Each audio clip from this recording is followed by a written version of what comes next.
Hi everyone, मैं हूँ अनु। आपने अक्सर सुना होगा कि जो हम लिखते हैं वो सचमुच होता है। बहुत से लोग इसे सिर्फ एक सुपरस्टिशन या पुरानी कहानी मानते हैं, पर क्या आपने कभी नोटिस किया है कि लिखने में ऐसी क्या ताकत है जो सिर्फ सोचने में नहीं है। जब हम किसी चीज़ के बारे में सोचते हैं तो वो हमारे दिमाग में एक क्लाउड की तरह होती है, धुंधली और टेम्पररी।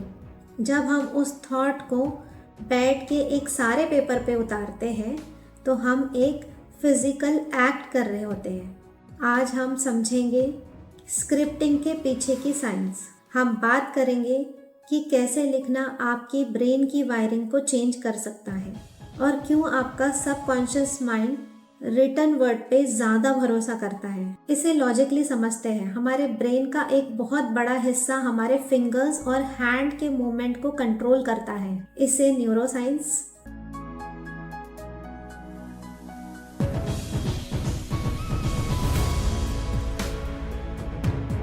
में न्यूरोमोटर कनेक्शन कहते हैं। जब आप अपने फ़ोन पर टाइप करते हैं, आपका ब्रेन एक ही मोशन कर रहा होता है, टैपिंग, और आप पेन उठाते हैं और हर लेटर को एक अलग शेप देते हैं। Your visual system and your language centres all at once. इसका रिजल्ट ये होता है कि आपका ब्रेन उस थॉट को एक्स्ट्रा इम्पॉर्टेंट मार्क कर देता है। तो आप लिखते हैं I am so happy and grateful. ये एक सिर्फ थॉट नहीं है, ये एक फिजिकल माइंड की तरह प्रोसेस करता है। आपने अपने दिमाग को एक सिग्नल भेज दिया है कि ये बात सिर्फ हवा में नहीं है, ये रियलिटी का हिस्सा बनने वाली है। स्क्रिप्टिंग एक्चुअली आपके RAS रेटिकुलर एक्टिवेटिंग सिस्टम को सुपर चार्ज कर देती है। एक और बहुत ही इंटरेस्टिंग लॉजिकल पॉइंट है, हमारा सबकॉन्शियस माइंड रियलिटी और इमेजिनेशन के बीच का पार्ट नहीं जानता है। अगर आप किसी पुरानी बात को याद करके रोते हो तो आपका दिमाग वही स्ट्रेस हार्मोन्स रिलीज करता है जो उस वक्त किए थे जब वो इंसिडेंस हुआ था।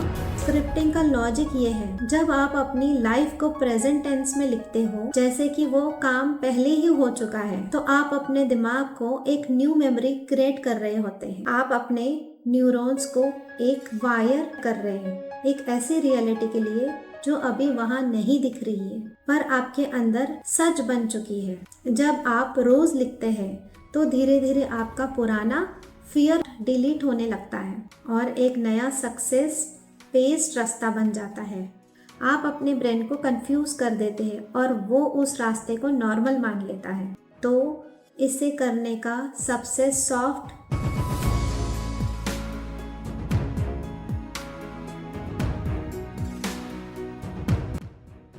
और इफ़ेक्टिव तरीका क्या है?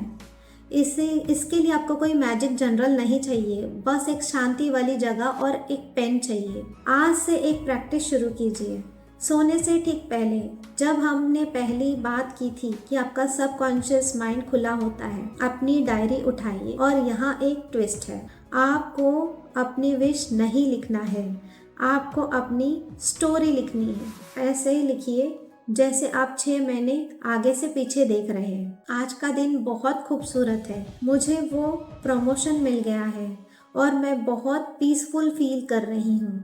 जब आप लिखते वक्त उस पीस को फील करेंगे तो आपकी वाइब्रेशन उस रियलिटी से मैच हो जाती है। याद रखिए, आप पेपर पर सिर्फ इंक नहीं गिरा रहे हैं, आप अपने फ्यूचर की न्यूरल ब्लूप्रिंट बना रहे हैं। हमारी लाइफ की स्टोरी किसी और ने नहीं लिखी है, हम रोज उसे थॉट्स और वर्ड्स से लिख रहे हैं। जब आप कॉन्शियसली स्क्रिप्टिंग शुरू करते हैं तो आप विक्टिम से ऑथर बन जाते हैं। अपने डार्क को साइड में रखिए और वो कहानी लिखिए जो आप बाकायदा जीना चाहते हैं, क्योंकि जो आपके दिमाग में फैक्ट बन सकता है वो आपकी लाइफ में रियलिटी बन ही जाएगा।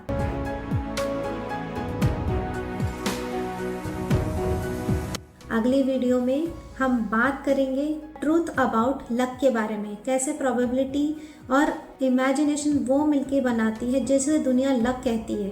हम अपॉर्चुनिटी के लॉजिक को समझेंगे।